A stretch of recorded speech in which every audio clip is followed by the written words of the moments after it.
हमारी लोक कथाओं में ना पुरानी और वीरान जगहों से जुड़ी कई डरावनी कहानियां हैं और इन सब में शायद सबसे ज्यादा खौफनाक होते हैं पुराने गहरे कुएं।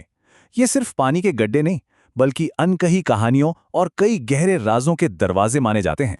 सोचिए, ये एक ऐसी दर्दनाक आवाज है जो अक्सर इन शापित गहराइयों से गूंजती हुई सुनाई देती है। एक ऐसी पुकार जो मदद के लिए गुहार लगाती है, लेकिन असल में ये किसी भयानक जाल की तरफ खींच रही होती है।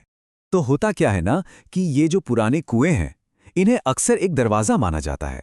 एक ऐसी दुनिया का दरवाज़ा जहां वो आत्माएं कैद हैं जिनका कोई काम अधूरा रह गया। जैसे सुधा नाम की लड़की की कहानी, जो कुएं में गिरकर मर गई और उसकी आत्मा वहीं फंसकर रह गई। ये जगहें ही उनकी कैद बन जाती हैं। तो फिर सवाल ये है कि जब उस अंधेरे कुएं से कोई आवाज आती है तो वो किसकी होती है? आखिर कौन सी शक्ति है जो वहां मौजूद है? चलिए इसी रहस्य से पर्दा उठाते हैं। इस गुत्थी को सुलझाने के लिए हमें भारतीय लोक कथाओं की दो सबसे ताकतवर और खतरनाक आत्माओं को समझना होगा। एक है मोहिनी और दूसरी है पिशाचिनी। आइए देखते हैं कि उस कुएं के पीछे का सच क्या हो सकता है। किसी भी आत्मा को समझने के लिए उसकी कहानी की शुरुआत को जानना बहुत जरूरी है। जिन हालात में एक मोहिनी बनती है, वो एक पिशाचनी बनने की वजह से बिल्कुल ही अलग होते हैं। मोहिनी, इसका जन्म होता है एक बहुत ही गहरे दुख से। ये उस औरत की आत्मा है जिसकी प्यार पाने की इच्छा अधूरी रह गई और उसने इसी टूटे दिल के साथ अपनी जान दे दी, और यही अधूरी चाहत उसे बेहद खतरनाक बना देती है। और दूसरी तरफ है पिशाचिनी। इसकी कहानी अधूरी मोहब्बत की नहीं बल्कि एक अधूरे जीवन की है। जैसा कि एक अघोरी बाबा ने बताया था, जिसके प्राण अधूरे रहे। मतलब एक ऐसी आत्मा जिसका जीवन अचानक शायद बहुत बुरी तरह से खत्म हो गया और अब वो दूसरों को भी अपने साथ उसी अंधेरे में खींचना चाहती है। उनकी कहानी का सीधा असर उनके रूप पर पड़ता है और वो अपने शिकार को कैसे दिखती हैं, इसमें जमीन आसमान का फर्क है। तो फर्क देखिए कितना साफ है। जहां मोहिनी की पहचान एक अजीब जानलेवा खुशबू और आग के पैरों से होती है, वहीं पिशाचिनी का रूप एकदम राक्षसी है।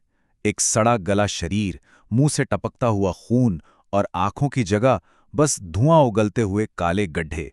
उनकी उत्पत्ति और उनका रूप यही तय करते हैं कि उनके इरादे क्या हैं। उनका दर्द भरा अतीत ही बताता है कि वो किसे अपना शिकार बनाएंगी और क्यों।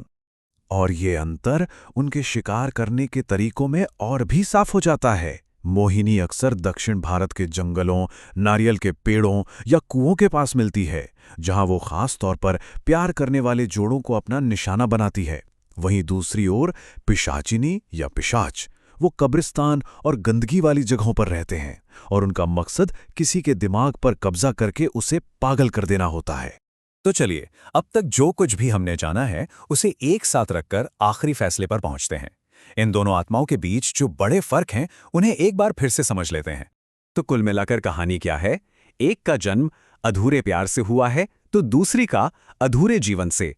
एक का रूप आकर्षक है पर जानलेवा, तो दूसरी का साफ साफ राक्षसी। एक का मकसद है प्रेमियों से जलन, तो दूसरी का मकसद है सिर्फ कब्जा करना और तबाही मचाना।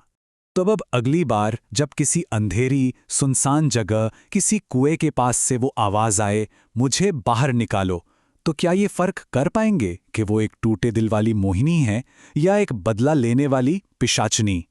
क्योंकि सही जवाब शायद जिंदगी और मौत का फैसला कर सकता है।